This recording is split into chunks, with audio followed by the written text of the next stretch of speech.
બીજું, 7 અબજની વસ્તી સવારના પોરમાં ઉઠીને ધૂળ નાખવા માંડે, ખાલી 45 ડિગ્રી ટેમ્પરેચર શાનો વરસાવે? ઢાંકી દઉં. 7 અબજની વસ્તી ધૂળને પ્લાસ્ટિકના પેલા કંતાને બધું ઊંચું કરવા માંડે, તો ડાઘ લાગે? ધૂળ નાખે તો એ ધૂળ ક્યાં આવીને પડે? આપણે માથે. અને સૂર્યને ઢાંકવાનો પ્રયત્ન કરો તો ઢંકાય. અને એને ત્યાંથી એમ થાય કે પૃથ્વીની પ્રજાપતિ દોઢ થાય છે, લાય 2-4 ડિગ્રી વધારે દઉં તો પતી જાય આપણો કાર્યક્રમ. ત્યાં બધા દોઢ થાય છે ને, લાવો જરા ટેમ્પરેચર થોડુંક વધારો, અને 50 ને 52 ને 55 અડાડી દે તો કાર્યક્રમ પૂરો. કશું ના થાય. આ તો એક સૂર્યની વાત કરી. આવા 1000 ફેક્ટર્સ એવા છે કે જે આપણી લાઈફ એની ઉપર આપણે ડિપેન્ડન્ટ છે. એક ભગવાનની શક્તિ છે. 400 વૈજ્ઞાનિકોની સભામાં મેં પ્રશ્ન પૂછેલો, મને 400માંથી કોઈ જવાબ નથી આપી શક્યા. મેં કહ્યું, આ ગુરુત્વાકર્ષણનો ફોર્સ છે ને, જેના લીધે આપણે પૃથ્વી ઉપર ખેંચીને રહીએ છીએ, એને નામ આપણે ગ્રેવિટેશન આપ્યું છે. એ ક્યાંથી જન્મે છે? આટલી બધી તાકાત, ખેંચવાની તાકાત પૃથ્વીની, ગ્રેવિટેશન, એનો ઉદ્ભવ સ્થાન શું છે? અને પૃથ્વી પર એક વ્યક્તિ હતો ત્યારે પણ ગ્રેવિટેશન માપમાં હતું, અને 7 અબજ છે ત્યારે માપમાં છે, અને આખી પૃથ્વી ઉપર માપમાં છે. એવું નથી કે ન્યુઝીલેન્ડમાં પેલી નદીની પેલી બાજુ જઈએ ત્યાં અડધા અંદર જતા રહે છે, ત્યાં ગુરુત્વાકર્ષણ વધારે છે, અને ન્યુયોર્કની પેલી બાજુ જઈએ તો ગુરુત્વાકર્ષણ ઓછું છે, તો 2 ફૂટ ઉપર ઉડીએ છે. એવું થાય છે? પૃથ્વી ઉપર ગમે ત્યાં તમે જાઓ તો વધારે ખેંચાઈ જતો અથવા વધારે હલકાપણાનો અનુભવ નથી થતો. Equal distribution of energy, pulling power ગુરુત્વાકર્ષણનો, એ કોક માઇન્યુટલી એરેન્જ કરતો હોય ને તો થાય, બાકી ના થાય. મેં 400 વૈજ્ઞાનિકોને ચેલેન્જ આપી કે આ ગ્રેવિટેશન, ગુરુત્વાકર્ષણ તમે નામાભીકરણ એનું કર્યું છે, એ જન્મે છે ક્યાંથી મને કહો. Nobody answered. અને જન્મે છે ને 7 અબજની વસ્તીને, કરોડો ઢોરને પકડી રાખે છે, તો એનર્જી યુઝ થતી હોવી જોઈએ ને. હું તમારો હાથ ખેંચું તો મારી કંઈક શક્તિનો ઉપયોગ થયો ને. એમ 7 અબજની વસ્તીને ખેંચી રાખે તો શક્તિનો ઉપયોગ થયો ને. તો ઉપયોગ થઈ ગયો તો એ ઘટે છે, અને ઘટે છે તો પાછી ક્યાંથી બને છે? અને જેટલી ઘટી એટલી જ બને છે. બોલો. Nobody can answer. 400 વૈજ્ઞાનિક આન્સર ના આપે તો આપણે તમેનો શું આન્સર આપવાના? આવી તો બધી 1000 વસ્તુ છે. પૃથ્વી જે સ્પીડે ફરે છે 1,00,000 કિલોમીટર પર આવર, 1 કલાકની 1,00,000 કિલોમીટરની સ્પીડે ફરે છે. ધારો કે કાલ કંઈક આટા બાટા ઓછા થઈ ગયા, ઓછી ફરવા માંડે તો, અને રાત 15 કલાકની રાત થઈ જાય, પછી બીજે દિવસે સ્પીડમાં ફરવા માંડે તો 6 કલાકની રાત થઈ જાય, ત્રીજે દિવસે સ્પીડ ઘટી જાય તો 20 કલાકની રાત થઈ જાય. તો ઓફિસે જવું ક્યારે? જમવું ક્યારે? ઉઠવું ક્યારે? ખબર પડી ને? 2 દિવસો બધા કાર્યક્રમ બંધ થઈ જાય, કે લગ્નનું મુહૂર્ત તો કે અવાર પડે પછી થાય ને, કે 20 કલાક તો રાત ચાલે. તે પૃથ્વીની સ્પીડ શું? વૈજ્ઞાનિકો 400 ને મેં પૂછ્યું કે તમે લોકો કંટ્રોલ કરવા જાઓ છો? આ પૃથ્વી જેની ધરી ઉપર ફરે છે, કેટલી સ્પીડ ઉપર ફરે છે, એ સ્પીડ મેન્ટેન કોણ કરે છે? તમારા નાસાના વૈજ્ઞાનિકો મેન્ટેન કરે છે, ઈસરોના વૈજ્ઞાનિકો મેન્ટેન કરે છે. અને સ્પીડ ઓછી વધતી તમારા તાકાત છે વર્કી કરવાની? હા, કે પેલું ચકડું ફરે છે આમ ટાઈટ કરી થોડું. અને મજા તો એ છે ખાલી પૃથ્વી આટલી ગોળ છે ને, આપણે બધા રહીએ છીએ ને, આટલી સ્પીડે ફરે છે ને, આપણે કોઈ ફંગોળીને બહાર તો જતા નથી. કારણ મેરી ગોરાઉન્ડમાં ફરતા હોય ને 5 કિલોમીટરની સ્પીડે, પેલું કિન્ડર ગાર્ડનમાં ફરતા હતા નાના હતા ત્યારે, મેરી ગોરાઉન્ડ 5 કિલોમીટરની સ્પીડે ફરે ને તો ચક્કર આવતા હતા, ખબર? અને 1,00,000 કિલોમીટરની સ્પીડે ફરે ચક્કર આવે ને? હા, તારે બ્લડ પ્રેશર હોય તો આવે, બાકી એને લીધે નથી આવતું. 5 કિલોમીટરમાં ચક્કર આવે છે ને 1,00,000 કિલોમીટરમાં ચક્કર નથી આવતા. ભગવાનની કર્તૃત્વ શક્તિ છે. આ તો મેં તને સ્પીડની વાત કરી, ગ્રેવિટેશનની વાત કરી, સૂર્યની વાત કરી. આવી 1000 વસ્તુ છે જેના કોઈ જવાબ વિજ્ઞાન પાસે નથી. આવું એમને I am also man of science, હું પણ વિજ્ઞાન ભણેલો છું. આ કોઈ જવાબ, આવા તો હજારો જવાબ વિજ્ઞાન પાસે નથી અને નથી આવવાના.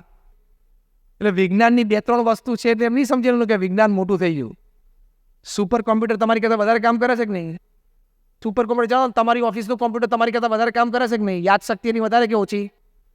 તમે આજે ટાઈપ કરો કે 3 ઓક્ટોબરે સાંજે TGBમાં રાકેશભાઈ અને જીમીના આમંત્રણથી હું ત્યાં ફંક્શનમાં ગયેલો અને આ વાત સાંભળી હતી એ ટાઈમ, અને પછી 20 વર્ષ પછી આ ડેટ ખોલો એટલે સ્ક્રીન ઉપર શું આવે?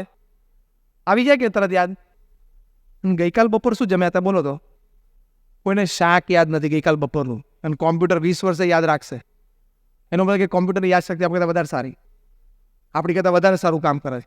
તમને આટલો મોટો હિસાબ લઈને બેસો તમે કરી શકો? કમ્પ્યુટર આપી શકે, પણ એ કોમ્પ્યુટર જન્મ્યું છે ક્યાંથી? માણસના મગજમાંથી. કાલે સવારે કોમ્પ્યુટર એમ કે તારા મગજ કરતાં તો વધારે કામની કાર્યશક્તિ મારામાં છે, તો એક 10 વર્ષનો છોકરો ઓફિસ બંધ કરી દે સ્વિચ, તો કોમ્પ્યુટર ડબલું થઈ જાય. આપણા કરતાં વધારે કામ કરે છે એનો મતલબ એમ નથી કે આપણો એ માલિક છે, તો એ આપણું ગુલામ છે. એમ આપણા મગજમાંથી 2-4 વિજ્ઞાનના સારા વિચારો આવ્યા, એ આપણું મગજ કોમ્પ્યુટર છે, ચલાવનારો કોઈક બીજો છે. એ ઉપરથી વિચાર આપે છે ને ત્યારે અહીંયા ગોઠવાય છે. What is computer to you is you two God. Computer તમારી માટે જે છે ને તમે ભગવાન માટે છે. સુપર કોમ્પ્યુટર એમ કરે હું આટલી ગણતરીઓ સારું કરું, પણ ભાઈ તારામાં સોફ્ટવેર માણસે મૂક્યા છે.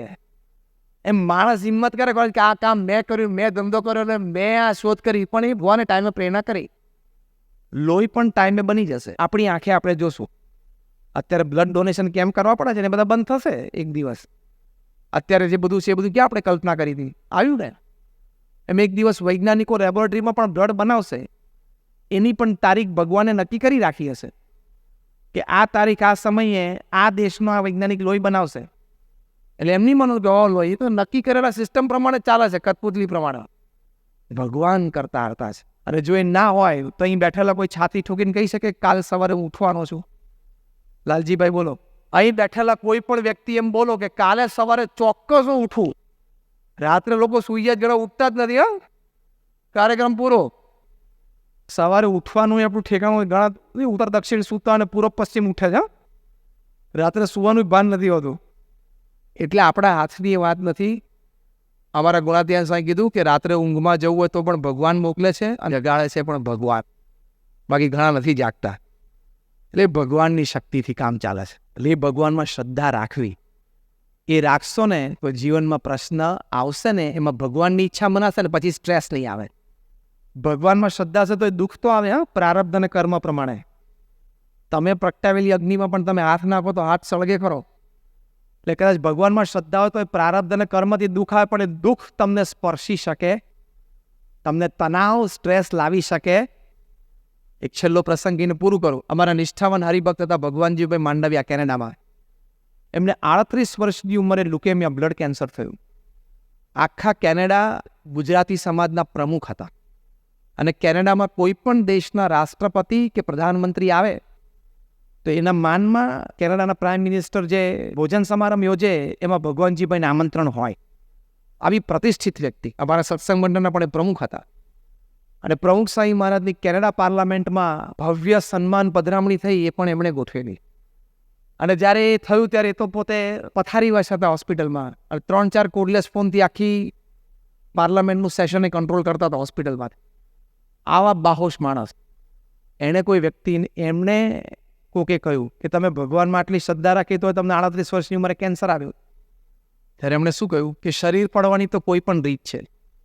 રામકૃષ્ણ પરમહંસને પણ કેન્સર થયેલું થાય. શરીર છે તો ગમે તે રીત હોય. પણ આ હાથથી મેં પ્રમુખ સ્વામી મહારાજનો ચરણ સ્પર્શ કર્યો છે. આ આંખથી મેં ભગવાનના દર્શન કર્યા છે અને ભગવાનના વસ્તાન પ્રમુખ સાંઈના દર્શન કર્યા છે. મારા જીવનનો ઘણો સમય મેં સમાજ સેવા અને પ્રભુ સેવા વિતાવ્યો છે. એટલે મને સંતોષ છે. હું જરાય અસ્થિર નથી. જે કંઈ થાય છે ભગવાનની ઈચ્છાથી. મારું આયુષ્ય આટલું હશે. આ કેટલી સ્થિરતા કહેવાય. નહીં તો કેટલો સ્ટ્રેસ આવે. દીકરાનું શું થશે ને દીકરીનું શું થશે ને આ થશે.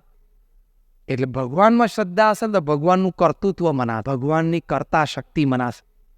તો તમને કોઈ દિવસ સ્ટ્રેસ આવશે નહીં. આ બધી જ જે વાતો કરી એને સમાપનમાં જ્યારે અર્જુનને કુરુક્ષેત્રના મેદાન ઉપર સખત સ્ટ્રેસ આવી ગયેલો કે મારે સગાવાલાને મારવાના, આ લોકો સાથે યુદ્ધ કરવાનું, સખત તણાવ આવી ગયા હતા અર્જુન. ત્યારે ભગવાન કૃષ્ણએ એમને શું કહ્યું? અત્યારે મોડર્ન સ્ટ્રેસ મેનેજમેન્ટમાં શીખવાડે છે, ઓફિસને ગ્રીન કલરની કરો, સાંજે ઠંડા પાણીનું શાવર લો, તમારું મ્યુઝિક બરોબર જે તમને ગમતું હોય એ નિયમિત સાંભળો, અઠવાડિયે એક વખત બીચ ઉપર વોક કરવા જાઓ. આ બધા સ્ટ્રેસ રિલીફના સાધનો ડૉક્ટર્સ, મેડિકલ સાયન્સ બતાવે છે. જે ભગવાન કૃષ્ણ અર્જુનનો રથ બીચ ઉપર લઈ ગયા હતા સ્ટ્રેસ મેનેજ કરાવવા માટે. ઉતરીને આખો રથ ગ્રીન પેઇન્ટ કરી નાખેલો. ભગવાન કૃષ્ણએ અર્જુનને સ્ટ્રેસમાંથી રિલીવ કરવા માટે, તણાવમાંથી મુક્ત કરવા માટે શું કહ્યું? વિચાર આપ્યો, વિચારની દ્રઢતા કરાવી. પહેલાં શું કર્યું? કર્મણ્યેવાધિકારસ્તે મા ફલેષુ કદાચન. તારી કામ કર્મ કરવાનું છે, ફળ હું નક્કી. ભગવાન શું કહે છે? તારે તારું કર્મ કરવાનું, ફળ હું નક્કી કરી. આપણને તણાવ કેમ આવે છે કે ફળ આપણે નક્કી કરવું છે. રાઈટ ઓર રોંગ બોલો? અહીંયા તણાવ જન્મે છે, સ્ટ્રેસ. કર્મ હું કરું અને ફળ પણ હું નક્કી કરું. આ વખતે ટર્નઓવર 200 કરોડ થવું જ જોઈએ. Is good. એમ રાખવાનો, મેનેજમેન્ટની દ્રષ્ટિએ સાચું છે. પુરુષાર્થ પણ કરવાનો, પણ સાથે સમજણ કે મારા દરેક પુરુષાર્થ, દરેક વિચાર, દરેક આવડત પછી પણ ફળ તો ફાઇનલી ભગવાનના હાથની વાત છે. કારણ કે 10 ફેક્ટર તમારા હાથમાં છે, તમારા કંટ્રોલમાં છે, જેના લીધે ધંધો વધે. સામે 10 દુ 20 ફેક્ટર એવા છે કે જેના લીધે ધંધો ઘટે. એ તમારા હાથની વાત નથી. એમ આઈ રાઈટ ઓર રોંગ? તમને બધાના અનુભવ હશે. પૂર આવી ગયું, દુષ્કાળ પડી ગયો, વરસાદ ઓછો પડ્યો. વરસાદ ઓછો પડે સીધો હીરા ઉપર ઇફેક્ટ આવે છે કે નહીં? વરસાદ ઓછો પડે રિયલ એસ્ટેટ ઉપર ઇફેક્ટ આવે છે કે નહીં? હા કે ના? હવે વરસાદ તમારા કંટ્રોલમાં છે? હા. ફ્લેટ બાંધવાય તમારા કંટ્રોલમાં, એમેનિટીઝ આપીએ તમારા કંટ્રોલમાં, પણ વરસાદ તમારા કંટ્રોલમાં નથી.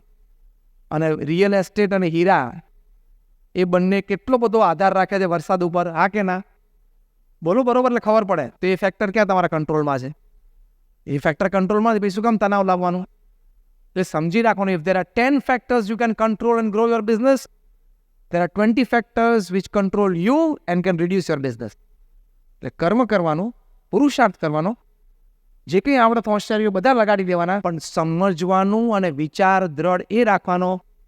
ફાઇનલ પરિણામ તો ભગવાનની ઈચ્છા હશે એ જ આવશે. તો તણાવ નહીં આવે, સ્ટ્રેસ. પહેલી વાત આ.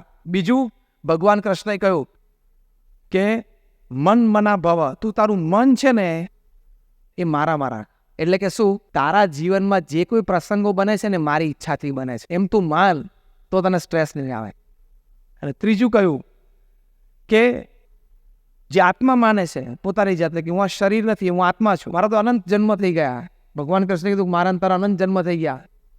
તરતી શોકમ આત્મવિદ. જે પોતાને માને છે કે હું આત્મા છું, એ શોકને તરી જાય છે. એમાં 70-80 વર્ષની જિંદગી છે, 5-10 પ્લસ માઇનસ ભગવાનની ઈચ્છાથી. બાકી આ 70-80 વર્ષની રમત છે. હવે તમને એક નાની ગણતરી કરાવી દઉં, તમને બહુ આશ્ચર્ય લાગશે. રોજ 8 કલાક ઊંઘો. કોઈક અત્યારે 6-7 કલાક ઊંઘતું હશે, પણ નાના હતા ત્યારે 10-12 કલાક ઊંઘતા હતા. ગરડા થયો ત્યારે 10-12 કલાક, એટલે એવરેજ 8ની આવી જશે. 24માંથી 8 કલાક તમે સૂવો છો, એટલે 1/3 of the day you are sleeping. 33% સૂવામાં જાય છે. એટલે તમે 70 વર્ષ જીવો ને, તો 23 વર્ષ તો તમારા સૂવામાં જાય છે, જ્યાં તમને પોતાને ભાન ના હોય કે હું જીવું છું, મરું છું. ખબર પડી? રોજ ખાલી 4 મિનિટનું બ્રશ, એટલે તમારું 1.5 વર્ષ તો બ્રશમાં જાય છે, ઘસવામાં જ.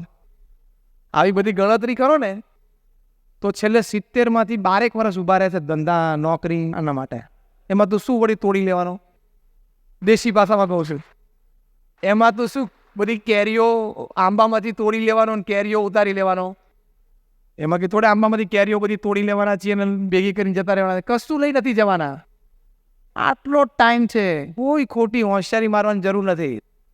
બહુ ક્ષણિક છે. 70-80 વર્ષ એટલે કાંઈ નથી. કેટલા વર્ષ થયા લાલજીભાઈ? 60.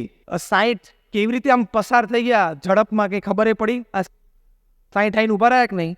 કોકને 40 હશે, કોકને 25 હશે. ફટ પસાર થઈ ગયા, અને બીજા ફટ પસાર થઈ જાય. પૃથ્વી પર રોજ 1.5 લાખ માણસો વિદાય લે છે. 86,000 સેકન્ડ છે 24 કલાક, એટલે 86,200. એમાં 1.5 લાખ જતા રહે છે, એટલે દર 2 સેકન્ડે 3. આપણે ખાલી આ વાત શરૂ કરીને કેટલા 1.5 કલાક થયો, પતી ગયું. કરોડોમાં સંખ્યા જતી રહી. અને ભગવાનને મન થાય કે આજે જરા 2 કલાક ફોકસ સુરત ઉપર રાખું, તો કાર્યક્રમ પૂરો, દિયા બિયા બધું પૂજાઈ જાય. ટૂર્સ એન્ડ ટ્રાવેલ સીધું ઉપરની ટૂર સીધી. ભગવાન તો નક્કી કરે ફોકસ જરા આજે અડધો દિવસ સુરતમાંથી ઉઠાવવા છે, તો કાર્યક્રમ પૂરો કરી નાખે આખા સુરતનો 2 કલાકમાં. તો એટલે આપણે કોઈ હેસિયત નથી, કોઈ હોશિયારી મારવાની જરૂર નથી. સીધી લીટીમાં જીવવું, સીધી લીટીમાં વિચારધારા રાખવી, ભગવાનમાં શ્રદ્ધા રાખીને જીવવું. Whatever happens in my life happens with the wish of God. ભગવાનની ઈચ્છાથી થાય છે. જીત હશે તો એ પણ આનંદ છે, હાર હશે એમાંથી પણ કંઈક શીખી લેશું ને આનંદ કરશું. લાંબુ જીવશું, ભગવાનની ઈચ્છા. અહીંથી અત્યારે ઘરે જતા કોઈકનો એક્સિડન્ટ થાય ને મૃત્યુ, તો પણ ભગવાનની ઈચ્છા એમ સમજીએ ને તો સ્થિરતા રહેશે, તો આનંદ રહેશે, તો you will have lived your life. જો તમે 80 કે 90 વર્ષની ઉંમરે મૃત્યુ શૈયા ઉપર હોય ને તમારી છાતી ઉપર હાથ મૂકીને કહી શકો કે yes, I lived my life, હું મારું જીવન જીવ્યો, ધંધોય કર્યો, કુટુંબ પણ સાચવ્યું, સમાજ સેવા પણ કરી, લોકોને મદદરૂપ પણ થયો, ભગવાનની ભક્તિ પણ કરી, કોઈને નડ્યો નથી, કોઈનું મેં ખોટું નથી કર્યું. જો એવું પોતાની છાતી પર હાથ રોકીને મૂકી શકો ને, તો you have lived a stress free life, તો you have manage stress and that is life. એ ખરું જીવન છે. તો આજે આ બધા વિચારો અમારા અને તમારા આપણા બધાના જીવનમાં દ્રઢ થાય એવી ભગવાન સ્વામિનારાયણ અને પ્રમુખ સ્વામી મહારાજના ચરણોમાં પ્રાર્થના. જય સ્વામિનારાયણ.